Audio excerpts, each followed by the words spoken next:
Okay, guys, so you can't see it. The garden's kind of behind you in that particular direction, but we have some hard freezes that are coming. Well, I took the gamble, right? And I'm not much of a gambling man, and so this is why. Because we have a hard freeze coming, and there are things in the garden that probably won't survive. So, here's what we're gonna do.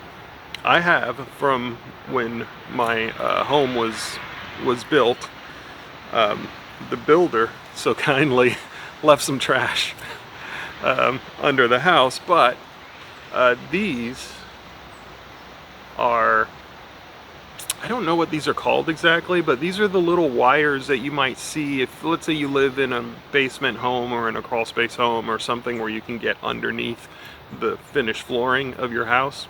These little things hold the insulation up between the floor joists.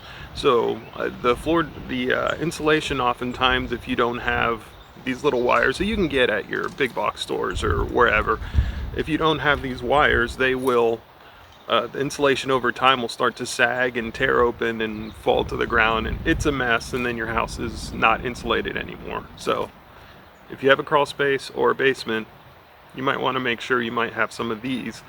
They usually place them every couple of feet or so, just so that there's something for that insulation to sit on.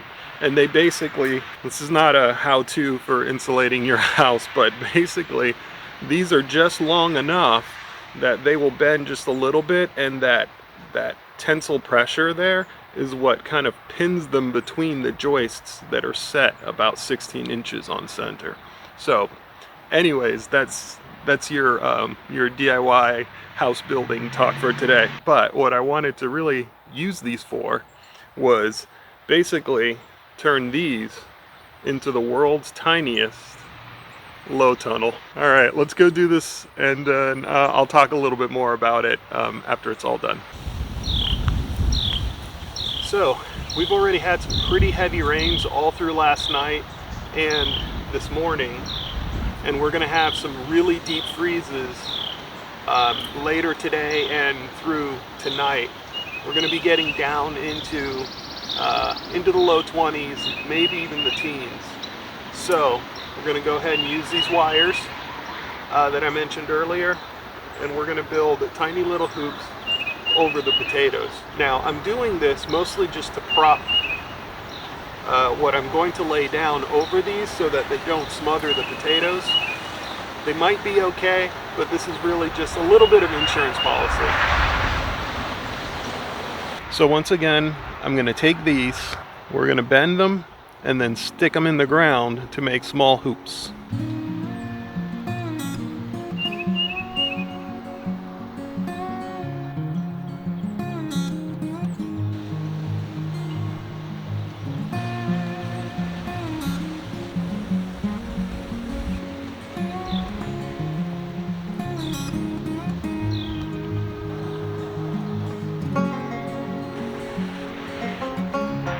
I don't necessarily have time to run out to the hardware store to get some sort of better plastic, and I definitely don't have time to sit and wait around to mail order some kind of UV resistant greenhouse plastic or whatever. I'm just going to use what I have, which is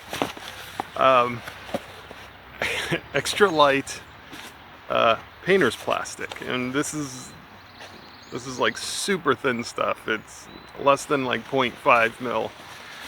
So I don't know that it's going to do much in terms of R value, but it's really just to hopefully cover these plants, to protect them from the wind, protect them from any light frost, but the deep freeze is still going to get through it.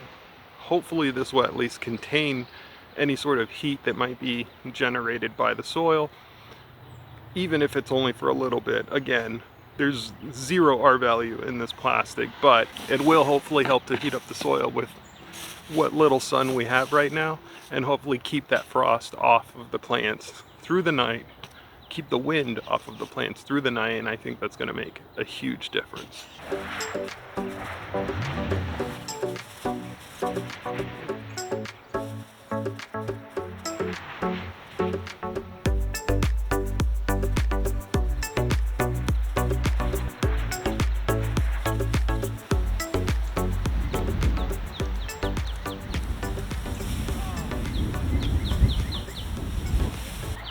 I'm gonna go get some rocks to hold this stuff down.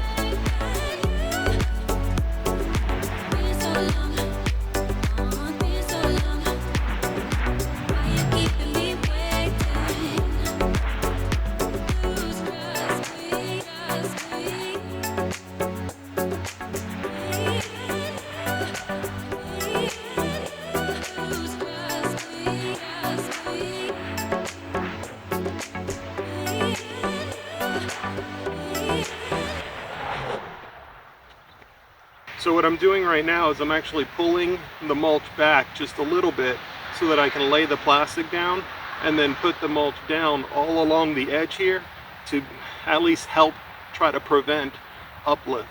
The rocks are really just there as the anchor, but this mulch is really going to help prevent that wind from getting up underneath this cover.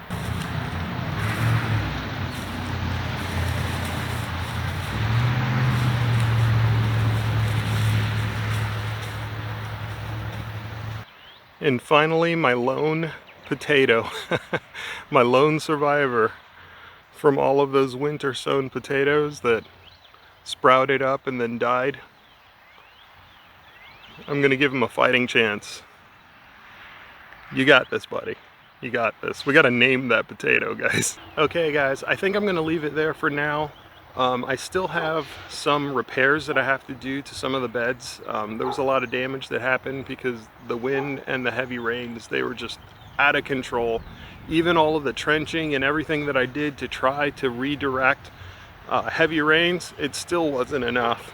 And so I'm gonna spend a little bit of time fixing that stuff up, but there's nothing too educational about it.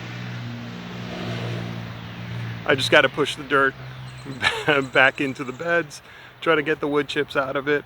This is definitely one of the drawbacks of using wood chips in the aisles.